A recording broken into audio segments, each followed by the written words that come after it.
안녕하십니까. 저는 2년 전에 대학교 신입생 및 저학년생을 위하여 취업준비입문서의 취업의 신을 쓴 김상현 소장입니다.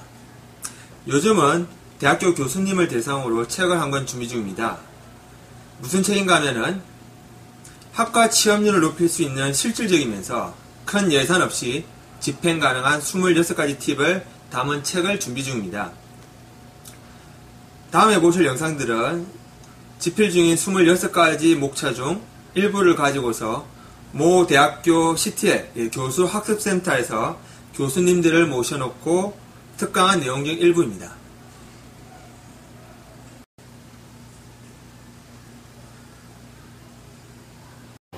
해외 전시회 리스트가 있는데요. 해외 전시회는 뭐냐면은 요즘 학생들은 해외 갈 기회가 되게 많습니다. 배낭여행. 그런데 아시다시피 애들이 배낭여행 가면 이거죠.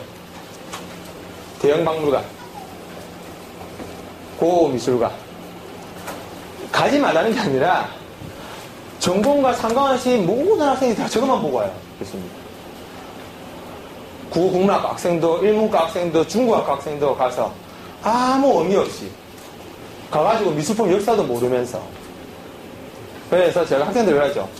가는 게 중요한 게 아니라 너가 무엇을 보고 올 건지를 정하고 가라고. 제가 96년도에 배낭여행 갈 때 저는 옥상에 있는 간판, 옥외 간판 광고에 관심 많아가지고 35일 동안 옥외 간판 광고만 찍고 다녔거든요. 나머지는 다 시내 구경하고요. 학생들이 테마를 잡고 가면 참 좋습니다. 그런데 테마를 안 잡아요. 아니면 차라리 전시회를 보겠다 하면 전시회 그게 맞춰 일정을 잡으면 되죠. 남는 시간에 그 지역을 구경되는데 대한민국 학생들은 배낭여행 갔다 오면 무슨 나중에 취업할 때 큰 도움이 되는 걸 착각하고 그냥 배낭여행을 갔다 오죠. 아무 테마 없이. 정말 돈 낭비입니다. 그래서 제가 학생들한테 제발 테마를 잡고 가라. 예를 들어서 전시회도 괜찮고요. 여기 있는 거는 제가 3, 4년 전에 실제 수도권하고 경기도에 있는 대학교 중에서 수학여행을 전공 관련된 전시회를 보낸 사례입니다. 학교에서 돈을 좀 지원하고요. 학생들이 돈을 지원하고 그리고 편한 여행이 아니라 좀 힘든 여행. 3박 5일, 4박 6일, 잠은 비행기 타고 이렇게 해가지고 실제 미용학과들은 화장품 박람회, 외식업체는 식업료 박람회. 한국에서 식업료 200개 업체 보다가 중국 가면 한 3,000개 되죠.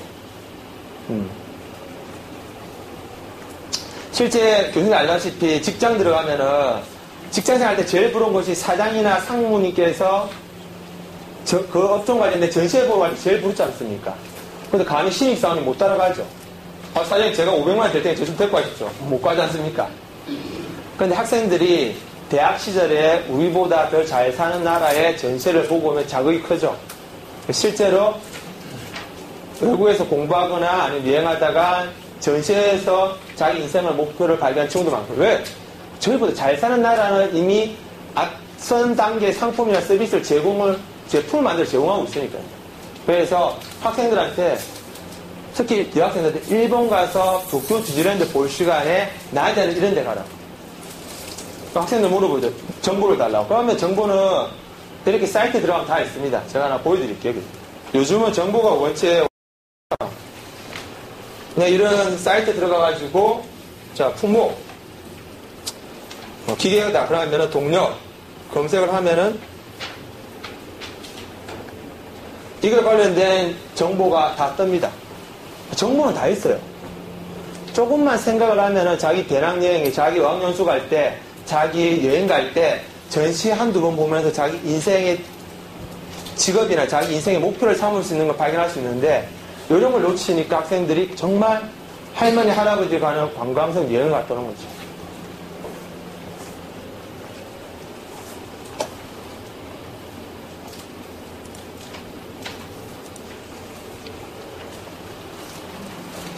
아마 여기에 있는 리스트를 조기를 시켜가지고 뽑으셔가지고 제공하셔가지고 갔다 오시면은 정말 그 학생은 아마 많은 걸 찍을 건데 근데 학생한테 더 알려주신다 그러면 이렇게 알려주시는 거죠.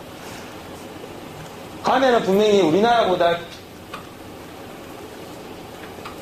잘 사는 나라도 있고 못 사는 나라도 있지 않습니까? 그러니까 학생들 물어봐요. 강사님과 잘 사는 나라만 가야 됩니까? 이야기를 간혹 가다가 학생들이 합니다. 그러면 제가 그러죠. 우리나라보다 GNP가 높고 1인당 국민소득이 높은 데는 5년, 10년 뒤에 만들 상품을 네가 미리 가서 보는 거고, 우리보다 못 사는 데 가면은 우리나라의 흔한 기술, 흔한 제품을 수출할 수 있는 아이템을 보는 거니까, 우리나라의 같은 업종을 딱 보고, 자, 문구류다. 우리나라의 문구 전시해보고, 우리나라보다 못 사는 나라 가면은, 아, 이거 우리나라 이거 수입해야 팔면 되겠다. 그럼 무역에 대한 눈이 보이는 거고요. 우리나라로 잘 사는 나라에서 보면, 아, 이런 제품 디자이너가 이런 제품이 국내에 조만간 도입되겠구나. 요거 수입하든가, 아니면 자체 제조하든가, 아니면 아웃소싱하여 제품 만들어야겠구나. 그런 눈이 트는 거죠. 그래서 학생들한테 왜 가야 되는지, 가서 어떻게 봐야 되는지, 무슨 관점으로 봐야 되는지를 조금만 설명해 주면은 학생 스스로가 많이 깨우치고 오죠.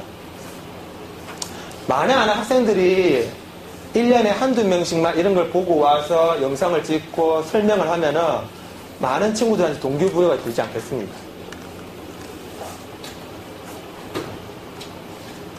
그래서 한 여담인데, 실제 요게는 지금 다른 대학교에서 했던 포스터인데요. 이 대학교 처음에 할 때는 공모전을 걸었어요. 학생들이 이런 포스터를 만들어 오면은 제일 잘한 친구한테 그 전공 관련돼가지고 전시회를 보내주겠다고. 왜? 취지가 이거니까요. 우리는 일반 여행 안 보내준다고. 그래서 가급적이면은 학과에서 돈을 좀 내고 학생들이 돈을 미리 좀 내서 4학년 때가 아니라 3학년 때 수학여행을 보내면 가장 금상첨화죠. 우리보다 조금 잘 살든 못 살든 일본이나 싱가포르나 중국 보내셔도 되고요. 비용은 그렇게 높지는 않습니다. 제가 여행사 하다 보니까 한 15명 정도 출발하면은 웬만큼은 저렴하게 뽑을 수가 있더라고요. 그리고 이동하는 교통편까지 가이드 붙여주고요. 다른 대학교는 보통 교수님 한 분이 동행하셔가지고 학생들과 같이 보고 느끼고 토론하고 이렇게 하시더라고요. 저 만약에 대학교 때 교수님께 이걸 데리고 와주셨으면 정말 언니로 모셨었거든요. 아, 그리고 참고로 서울은 제가 여쭤보니까 여행사 가서 한번 여쭤봤거든요. 그랬더니 여행사에 서울에 있는 여행사 그러더라고요. 서울은 사장님들이 자기 업종 관련된 전시회 갈 때 꼭 자기 자녀를 데리고 왔대요. 자녀를 데리고 와서, 아, 너희 아빠가, 너희 엄마가 하고 있는 사업은 이런 건데 앞으로 이렇게 비전이 있어. 보고 혹시나 관심 있으면은 가업을 이어가질 생각을 해. 그렇게 자연스럽게 유도를 한다고 그러더라고요. 지금 교수님 대상으로 쓰고 있는 책의 원고의 목차는 제 홈페이지에 가시면은 네 번째 교수님 대상 특강이라는 메뉴 안에 책 저술 활동이라는 메뉴를 클릭하시면은 상세히 나옵니다. 본 내용으로 교수님 대상으로 특강이나 또는 책을 출간해보고 싶으신 출판사 관계자분들은 다음과 같은 연락처로 연락 주시면 감사하겠습니다.